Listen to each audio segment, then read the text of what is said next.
Ada kisah, ya, kisah seseorang pedagang bangkrut yang senantiasa bersolawat kepada Nabi Muhammad SAW. Ini keluarga cinta sama Nabi.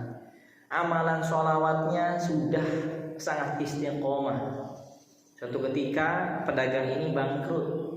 Untuk membangkitkan usahanya kembali, mau nggak mau dia minjem uang. Ketika minjem uang dengan tempo waktu tertentu, ya ternyata belum bisa bayar. Akhirnya datanglah yang memberi hutang itu, wahai bapak penjual, engkau sudah janji bakal mau bayar bulan ini tanggal ini. Saya mau tagih. Akhirnya kata si bapak penjual, mohon maaf bapak, saya belum bisa karena penjualan saya pun belum naik, belum laku, belum bisa mencukupi. Bagaimana? Mau nggak minta tempo lagi? Kata orang yang memberikan hutang, oh tidak, ini sudah temponya tiba.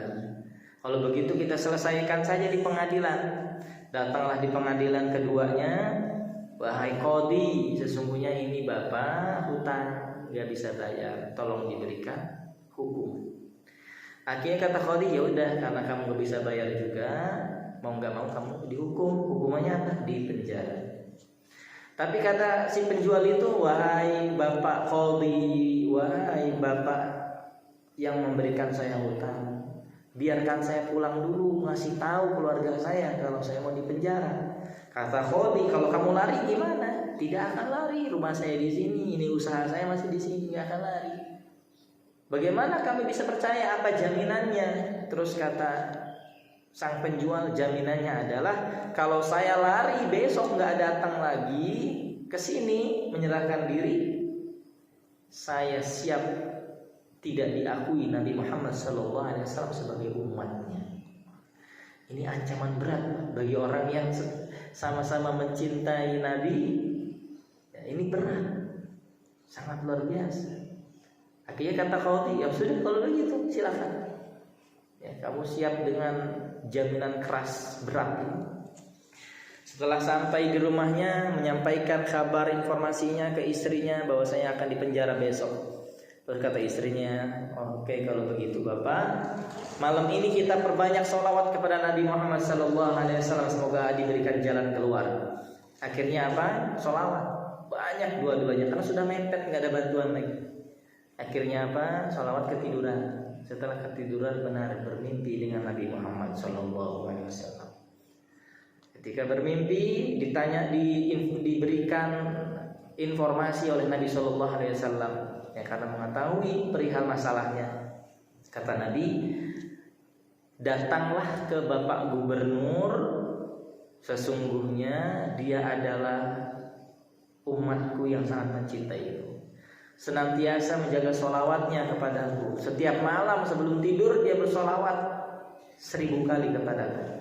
Tadi malam dia karena saking capeknya sehingga lupa sholawatnya sudah sampai mana, dan ketiduran, dan bangun-bangun dia dalam keadaan gundah. Sampai saat ini dia gundah, katanya. Nabi tahu. Sampaikan kepada gubernur ini bahwasanya sholawatnya sudah sampai kepadaku dan jumlahnya pun sampai sebagaimana targetnya, yaitu 1000 kali. Dan sampaikan juga hajatmu untuk melunasi hutang-hutangmu atas perintah. Datang pedagang ini ke gubernur, ya, sampaikan, katanya dari ke pengawalnya, sampaikan kepada bapak gubernur, sesungguhnya bapak gubernur punya hutang sama saya. Bingung orang-orang, punya hutang, gubernur kok punya hutang sama kamu kan pedagang biasa. Akhirnya bisa sampaikan kepada gubernur, sudah datangkan orang itu kepada. Setelah didatangkan, benar katanya, bapak saya punya hutang, kita aja baru ketemu. Bagaimana punya hutang? Kata bapak penjual, ya benar, engkau punya hutang sama saya. Maksudnya gimana? Saya punya hutang, saya pedagang, dijelaskan, bangkrut, saya punya hutang begini, saya nggak bisa bayar di penjara. Sebagai jaminannya, kalau saya nggak datang lagi nanti saya tidak diakui, tidak diakui sebagai umat Nabi Muhammad Muhammad SAW. Kemudian saya bermimpi dengan Nabi dan Nabi menyampaikan salam kepadamu. Langsung sang gubernur itu hatinya itu enggak karuan. Kalau orang cinta sama Nabi begitu. Ketika disebut Nabi itu hati langsung enggak karuan, bergejolak, gemuruh hatinya. Stop katanya. Diam dulu. Langsung diambilkan uang 500 dinar. Hutangnya 500 dinar. Langsung diambilkan 500 dinar. Dia ini buat kamu. Lanjutkan. Nabi ngasih tahu sama saya, kata sang pedagang itu, Nabi nitip salam kepadamu. Stop, begitu lagi. Dikasih lagi 500 dinar lagi. Lanjutin lagi, ulangi lagi. Nabi ngasih tahu sama saya bahwasanya Nabi nitip salam kepadamu. Stop, terus. Sampai 6 kali. Lanjutkan. Sesungguhnya salammu sampai kepada Nabi, sholawatmu sampai kepada Nabi, dan istighfarmu yang engkau gundahkan, ragu akan jumlahnya, kata Nabi, itu sudah sampai.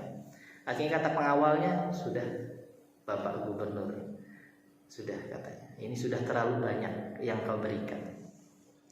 Jadi pengawalnya nyetopin. Terus kata pengawalnya, Bapak penjual, apakah sudah beres urusannya? Ya sudah, silakan boleh keluar. Terima kasih, keluar. Ditanya, wahai, katanya, kenapa engkau selalu memberikan itu? Ya, kata Bapak Gubernur, andaikan, katanya, dia meminta jabatanku pun aku berikan. Karena itu sebuah hadiah luar biasa.